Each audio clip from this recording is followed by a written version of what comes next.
जय हिंद। अंबिका नाम की एक महिला अपने कांस्टेबल पति के साथ अच्छे से जीवन गुजार रही थी। एक दिन पति कहता है कि रिपब्लिक डे की यानी गणतंत्र दिवस की परेड है, तुम भी चलो, तुम्हें अच्छा लगेगा। पत्नी पति के कहने पर चली जाती है वहां पर वहां जाकर जो देखती है उसे देखकर उसके मन को धक्का लगता है। वहां पर डीजीपी और आईजी स्तर के अधिकारी आए हुए थे और हर किसी को उनके पति सैल्यूट करते जा रहे थे, यानी सम्मान देते जा रहे थे।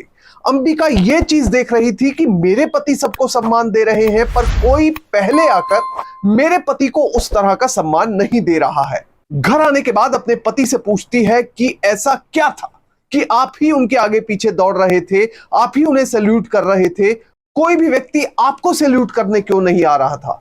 उन्होंने समझाया कि ये सभी सीनियर अधिकारी हैं, मेरा सैल्यूट करना बनता है, उनका मुझे सैल्यूट करना नहीं बनता। अब यह पहली बार था जब अंबिका को पता चला कि आईपीएस अधिकारी टॉप लेवल के अधिकारी होते हैं पुलिस सर्विस में।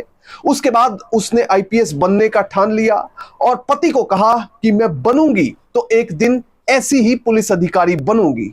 और एक दिन अंबिका नाम की इस महिला ने आईपीएस अधिकारी बनकर दिखाया। पति कांस्टेबल है और पत्नी पुलिस में एसपी। इस इंस्पायर करने वाले केस के बारे में आपको बताएंगे, पर सबसे पहले आपसे अपील कि आप लाखों की संख्या में हमारे वीडियोस को देख रहे हैं पर चैनल सब्सक्राइब नहीं कर रहे, इसलिए अगर यूट्यूब पर देख रहे हैं तो फौरन चैनल को सब्सक्राइब कीजिए, बेल नोटिफिकेशन ऑन कर लीजिए, साथ में कमेंट कीजिए, जो भी मन में आता है कमेंट जरूर कीजिए और साथ में वीडियो को शेयर कीजिए।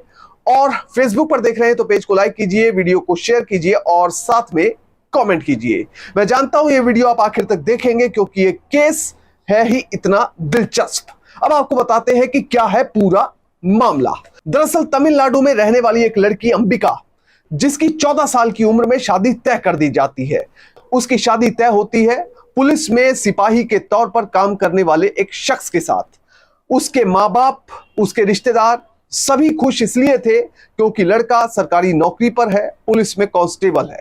अब सभी इंप्रेस थे, इसलिए ज्यादा समय किसी ने भी नहीं लिया और छोटी उम्र में लड़की की शादी हो रही थी तो ऐसे में उसकी भी कंकरेंस ज्यादा नहीं ली गई। अब शादी हो जाती है और शादी के बाद अंबिका आ जाती है तमिलनाडु के डिंडीगुल में, जहां पर पति की पोस्टिंग थी और वहां पर एक सरकारी घर भी मिला हुआ था। अब शादी होने के कुछ समय बाद ही अंबिका को एक लड़की होती है। लड़की का जन्म होने के बाद परिवार भरा भरा सा लगने लगा था। जैसे जैसे उम्र बढ़ती जा रही थी, यानी कि अंबिका 18 की हुई तो उसको 2 बेटियों का जन्म हो गया। एक बेटी का नाम है एगान और दूसरी का नाम निहारिका। अब सरकारी घर, पति की सरकारी नौकरी, बच्चे और इसके साथ ही बिल्कुल सेटल्ड लाइफ, जीवन अच्छे से चल रहा था। पर एक दिन लाइफ में ऐसा आया जो कि उसकी लाइफ में एक बड़ा गेम चेंजर बन गया। एक दिन पति घर पर आते हैं, लेट आते हैं। अंबिका पूछती है कि क्या बात, आप आज काफी लेट आए हैं? तो वो कहते हैं कि रिपब्लिक डे की परेड है, उसको लेकर रिहर्सल चल रही है और अगर तुम चाहो तो तुम भी रिपब्लिक डे की परेड देख सकती हो, उसमें आकर तुम्हें अच्छा लगेगा, पूरे दिन घर पर रहती हो। पत्नी अंबिका कहती है कि ठीक है, मैं भी चल पड़ूंगी। अब इतना कहने के बाद जैसे ही रिपब्लिक डे की परेड आती है, यानी 26 जनवरी आता है, सुबह ही पति अपनी पत्नी अंबिका को लेकर जो वेन्यू होता है उसमें चला जाता है। अब वहां पर पत्नी तो बैठ जाती है एक जगह जहां पर सारे पुलिस अधिकारियों के, विभिन्न अधिकारियों और कर्मचारियों के रिश्तेदार आए होते हैं, परिवार वाले आए होते हैं, उन कुर्सियों पर वो बैठ जाती है। अब वो पति को ड्यूटी करते हुए देख रही है। पति वहां पर खड़ा है। वहां पर चीफ गेस्ट के तौर पर डीजीपी आए हुए थे, आईजी स्तर के अधिकारी वहां मौजूद थे। अब जो जो अफसर सामने से निकल रहे थे तो अंबिका के पति सभी को सैल्यूट करते जा रहे थे और सावधान खड़े हो रहे थे। अंबिका को यह लग रहा था कि मेरे ही पति सभी को सैल्यूट क्यों कर रहे हैं, सभी को सम्मान क्यों दे रहे हैं, मेरे पति को आकर कोई पहले सम्मान क्यों नहीं दे रहा। अब ये बार बार चीजें होती जा रही थी। जितने भी अधिकारी निकलते जाएं, अंबिका के पति लगातार उन्हें सैल्यूट करते जाएं। अब करते कराते कई घंटे बीत गए और दोपहर बाद अंबिका और उनके पति घूम फिर कर घर वापस आ जाते हैं। घर आने के बाद अंबिका अपने पति से पूछती है कि आप उन सभी लोगों को सैल्यूट क्यों कर रहे थे। अब पति समझाते हैं कि वो सभी मेरे सीनियर अधिकारी थे। जो शख्स सबसे आगे खड़े थे वो डीजीपी थे और पुलिस के रैंक 1 अधिकारी थे, तो उनको सैल्यूट करना मेरा ही नहीं बल्कि सबका फर्ज है। जो जो सीनियर अधिकारी होता है, जूनियर अधिकारी को उसको सैल्यूट करना होता है। ऐसे ही वहां आईजी साहब भी मौजूद थे, तो उनको भी सैल्यूट करना मेरा फर्ज था। अब पत्नी की क्यूरियोसिटी और ज्यादा बढ़ जाती है। वो पूछती है कि इतने सीनियर अफसर बनते कैसे हैं? तो पति बताता है कि इसके लिए बहुत ही कठिन मुश्किल परीक्षा यूपीएससी देनी होती है। जिसका यूपीएससी क्वालिफाई होता है वही आईपीएस अफसर बन सकता है, और आईपीएस अफसर ही इतनी सीनियर पोस्ट तक पहुंच सकते हैं। अंबिका बड़े ही इनोसेंट तरीके से अपने पति को कहती है, मैं भी आईपीएस अफसर बनना चाहती हूं, क्या आप मेरी मदद करेंगे?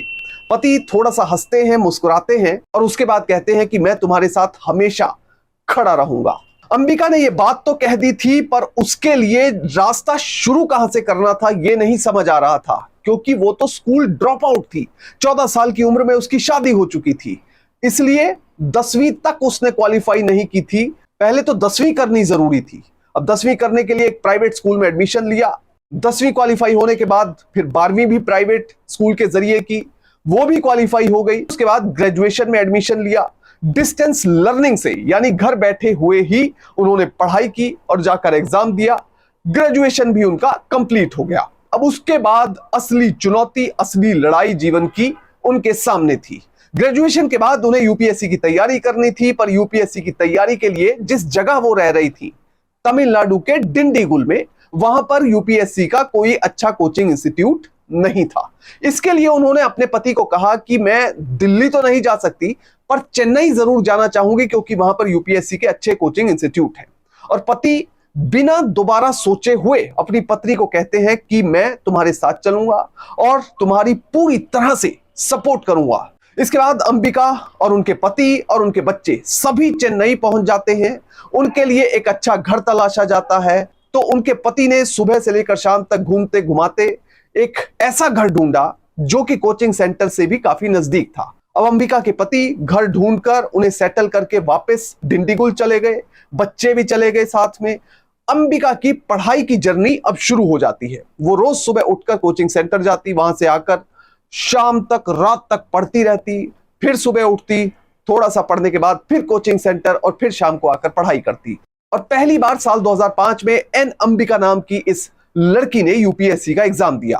अब यूपीएससी का एग्जाम पहली बार दिया तो प्रीलिम्स भी क्वालिफाई नहीं हुआ। अंबिका के पति ने ढांढस बंधवाया और कहा कि यह लड़ाई काफी लंबी है, तुम्हें पेशेंस रखनी पड़ेगी। और अब अंबिका दूसरी बार के लिए भी तैयारी शुरू कर चुकी थी। दूसरी बार भी यही हुआ कि बहुत ज्यादा तैयारी की, पर फिर प्रीलिम्स क्वालिफाई नहीं हुआ। 2 बार फेल होने के बाद तीसरी बार के लिए और ज्यादा सख्त मेहनत, कड़ी मेहनत शुरू कर दी गई। तीसरी बार भी प्रीलिम्स क्वालिफाई नहीं हुआ। जब तीसरी बार प्रीलिम्स क्वालिफाई नहीं हुआ, अब पति ने फोन पर कहा कि क्यों ना तुम वापस आ जाओ, थोड़ा ब्रेक ले लो, या फिर ये पूरी स्ट्रगल को छोड़ दो। अंबिका अभी ना हाँ कहती है ना कहती है। पति सीधा छुट्टी लेकर डिंडीगुल से पहुंच जाते हैं चेन्नई, और चेन्नई में जाकर अपनी पत्नी को समझाते हैं कि देखो, अब मुझे एक नया घर, सरकारी घर मिलने जा रहा है, अच्छा बड़ा घर होगा, बच्चे भी धीरे धीरे एडजस्ट हो जाएंगे, और धीरे धीरे रिटायरमेंट तक मैं भी सब इंस्पेक्टर के रैंक तक पहुंच जाऊंगा, तो मेरी पेंशन भी अच्छी होगी। तुम चिंता मत करो, ज्यादा बोझ अपने सिर पर मत लो, और मेरी बात मानो तो अब घर चलो। मगर अंबिका काफी सोचने समझने के बाद अपने पति को कहती है कि अगर आप मेरी बात माने तो मुझे एक चांस और दे दें, मुझे 1 साल मेरे जीवन का और दे दें। और पति कहते हैं कि ठीक है, अगर तुमने ऐसा फैसला किया है तो मैं इसमें भी तुम्हारे साथ हूं। अब अंबिका एक बार फिर से जी जान से अपनी पढ़ाई के लिए लग चुकी थी। अंबिका ने यूपीएससी क्वालिफाई करने के लिए दिन रात एक कर दिया, और इस बार उसको पॉजिटिव रिजल्ट भी मिला। इस बार अंबिका का प्रीलिम्स क्वालिफाई हुआ। प्रीलिम्स के बाद मेंस के लिए कड़ी मेहनत करनी थी, वो भी की। आंसर राइटिंग की जबरदस्त प्रैक्टिस की और मेंस भी क्वालिफाई हो गया। मेंस क्वालिफाई होने के बाद इंटरव्यू के लिए जगह जगह जाकर उसने मॉक इंटरव्यू दिए, और फाइनली जिस दिन यूपीएससी का नतीजा 2008 में आया, उसमें एन अंबिका एग्जाम क्वालिफाई कर चुकी थी और वो आईपीएस अधिकारी बन चुकी थी। यह खुशी अंबिका के लिए बहुत बड़ी खुशी थी, क्योंकि वो मन में सपना संजोए बैठी थी कि मेरे पति जिन अधिकारियों को सैल्यूट करते हैं, एक दिन मैं भी उसी स्तर की अधिकारी बनूं। अंबिका के आईपीएस में बैचमेट रवि डी चेन्नानवार का कहना है कि जब वो आईपीएस की ट्रेनिंग कर रही थी, उनके जैसी होनहार महिला और अटेंटिव महिला शायद मैंने अपने जीवन में ट्रेनिंग के दौरान आईपीएस में नहीं देखी। इसके साथ ही अंबिका को महाराष्ट्र कैडर अलॉट हुआ। वहां पर उनकी सबसे पहली पोस्टिंग असिस्टेंट एसपी के तौर पर हुई और फिर वो एडिशनल एसपी बनी और उसके बाद मुंबई जोन 4 की डीसीपी और उसके बाद वो इंटेलिजेंस ब्यूरो में डिप्टी डायरेक्टर के तौर पर सेंट्रल डेपुटेशन पर भी चली गई। एन अंबिका को लोकमत महाराष्ट्रन ऑफ ईयर के अवार्ड से भी नवाजा जा चुका है। ये अवार्ड साल 2010 में शुरू हुए थे और कई बड़ी बड़ी हस्तियों को ये अवार्ड मिल चुके हैं, तो अंबिका को इस अवार्ड का मिलना एक बड़े गर्व की बात थी। कुल मिलाकर इस पूरी केस स्टडी को देखने सुनने के बाद यही समझ आता है कि अगर मन में दृढ़ संकल्प हो तो कोई भी चीज ऐसी नहीं कि जिसे जीवन में हासिल नहीं किया जा सकता। जय हिंद।